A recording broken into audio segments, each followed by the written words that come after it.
ये सारे पॉइंट्स हैं जिस पर मैं आपको इस वीडियो में एक्सप्लेन करूंगी। सो वीडियो को एंड तक जरूर देखिएगा।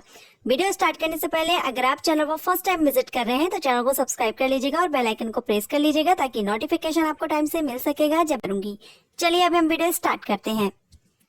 सबसे पहले हम जानेंगे आईएएस होता कौन है। आईएएस का फुल फॉर्म होता है इंडियन एडमिनिस्ट्रेटिव सर्विस। हिंदी में हम कहेंगे भारतीय प्रशासनिक सेवा। अगर आप आईएएस ऑफिसर बनना चाहते हैं तो इसके लिए हर साल यूपीएससी के द्वारा सिविल सर्विस एग्जाम कंडक्ट कराया जाता है और ये जो एग्जाम है वो आईएएस, आईपीएस, आईएफएस या आईआरएस लेवल की जो भर्ती है उसके लिए ये एग्जाम कंडक्ट कराया जाता है यूपीएससी के द्वारा। आईएएस इंडिया की टॉप गवर्नमेंट जॉब है। हर कोई एक आईएएस ऑफिसर बनना चाहता है। हर स्टूडेंट का सपना है आईएएस ऑफिसर बनना।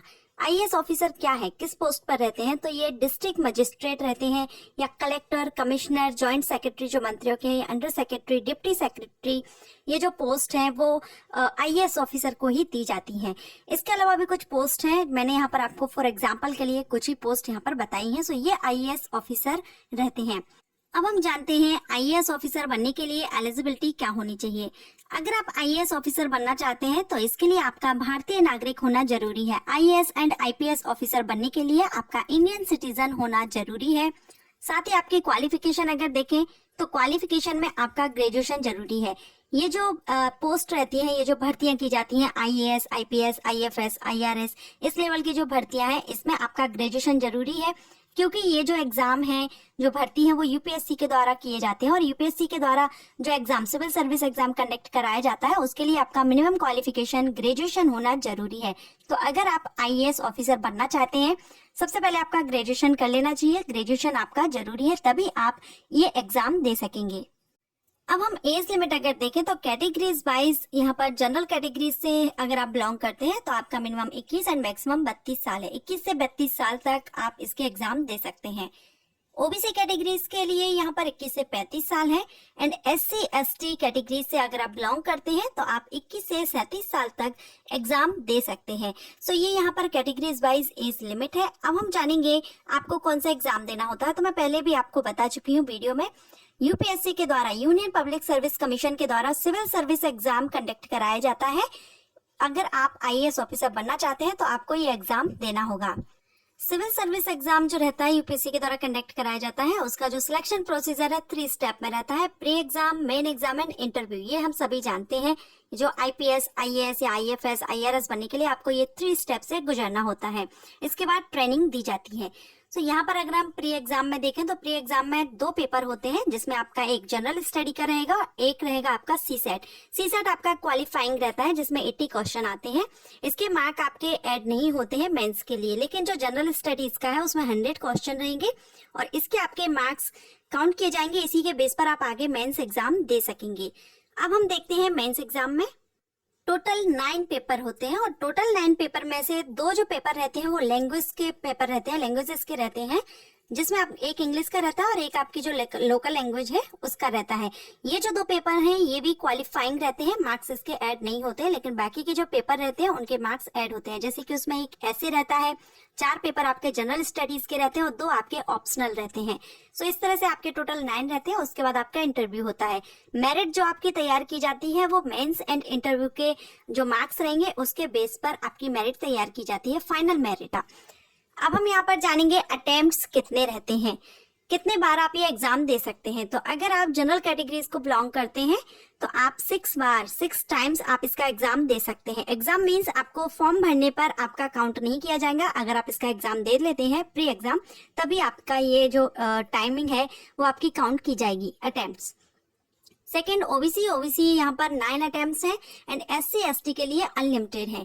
जनरल कैटेगरीज ओबीसी के लिए 6 और 9 है। ओवर एज होने तक आप इसमें 6 या 9 बार दे सकते हैं और वहीं पर एससी एसटी कैंडिडेट जो है उनको ओवर एज होने तक, जब तक आपकी एज लिमिट नहीं होती है तब तक आप यहाँ पर कितने भी बार आप इसका एग्जाम दे सकते हैं।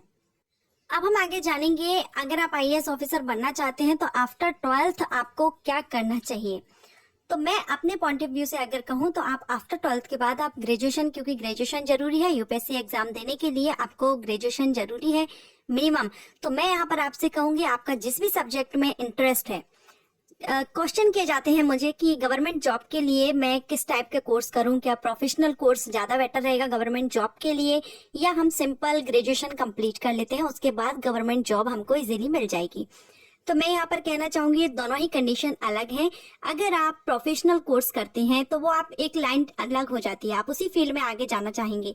लेकिन अगर आप कंपटीशन एग्जाम फाइट करना चाहते हैं, कंपटीशन एग्जाम जैसे कि बैंक में अगर आप जाना चाहते हैं, रेलवे में जाना चाहते हैं, या ये जो यूपीएससी के द्वारा जिसके बारे में मैं आपको बता रही हूँ, आईएएस ऑफिसर या आईपीएस ऑफिसर, आईआरएस या आईएफएस बनना चाहते हैं, इसके लिए आपका सिर्फ और सिर्फ ग्रेजुएशन होना जरूरी होता है। आप किसी भी स्ट्रीम से, किसी भी सब्जेक्ट से आपने ग्रेजुएशन कंप्लीट कर लिया है, कितनी भी परसेंट हो, बस आपका ग्रेजुएशन कंप्लीट होना चाहिए, तो आप ये एग्जाम दे सकते हैं। तो अगर आप कंपटीशन एग्जाम की तैयारी कर रहे हैं, आपका एम है कंपटीशन एग्जाम देना, आप कंपटीशन एग्जाम फाइट करना चाहते हैं, तो आप अपना सिंपल ग्रेजुएशन कर लीजिए, बीए, बीएससी या बीकॉम, जिसमें भी आपका इंटरेस्ट है आप वो कोर्स चूज कर लीजिए। क्योंकि हो गया क्या, जिसमें भी आपका इंटरेस्ट है, जैसा कि मैंने बताया, इसका जो सिलेक्शन प्रोसीजर है, पैटर्न है, उसमें 2 पेपर रहते हैं ऑप्शनल। सो उसमें आपके ऑप्शनल पेपर रहेंगे, जिसमें भी आपका इंटरेस्ट है आप उसको चूज कर सकते हैं। तो आप 10th से 9th से ही आप उस सब्जेक्ट में जिसमें भी आपका इंटरेस्ट है, आप 11th 12th करने के बाद आप अपना ग्रेजुएशन उस सब्जेक्ट से कंप्लीट कर लीजिए। सिंपल रहेगा, आपको इजी रहेगा। इसके साथ ही आप अपनी कॉम्पिटिशन की भी तैयारी कर सकते हैं। अगर कोचिंग लेना चाहते हैं आप इसकी कोचिंग भी ले सकते हैं। कोचिंग आप अगर जैसे ज्यादा खर्चा नहीं करना चाहते हैं तो मेरा ये सजेशन रहेगा, आप 1 साल की कोचिंग ले लीजिए। कोचिंग लेने के साथ आपके नोट्स कंप्लीट हो जाते हैं। उसके साथ ही इसका जो मेन टॉपिक रहता है, मेन सब्जेक्ट जो रहता है, फोकस जिस पर किया जाता है, वो है करंट अफेयर्स। करंट अफेयर्स से इसमें क्वेश्चन किए जाते हैं। तो करंट अफेयर्स के लिए आप न्यूज चैनल देखिए, न्यूज पेपर पढ़िए, नोट्स आपके पास रहेंगे, उसको स्टडी करते रहिए। कुछ मैगजीन्स आती हैं, न्यूज़पेपर्स हैं, उसके साथ आप अपना करंट अफेयर्स को स्ट्रॉन्ग कीजिए। आप इसके लिए कोचिंग ले सकते हैं और कोचिंग आप अपने ग्रेजुएशन के साथ कर सकते हैं। अगर आप कोई प्रोफेशनल कोर्स चूज करते हैं तो उसमें आपका सिंपल जो ग्रेजुएशन कोर्स रहते हैं उसके कंपैरिजन में आपको ज्यादा हार्डवर्क रहता है, ज्यादा टाइमिंग देनी पड़ती है।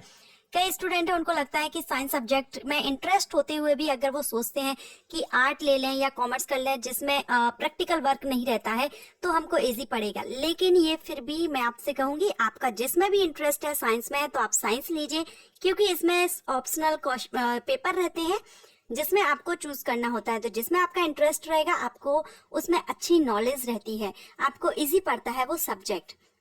सो आफ्टर 12th आप अपना सिंपल ग्रेजुएशन कीजिए, जिसमें आपका खर्चा कम रहता है, आपको टाइमिंग भी मिलता है और आप अपनी कंपटीशन की भी तैयारी ग्रेजुएशन के साथ में कर सकते हैं। इनफैक्ट आप ग्रेजुएशन के फाइनल ईयर में हैं तब भी आप इसका एग्जाम दे सकते हैं।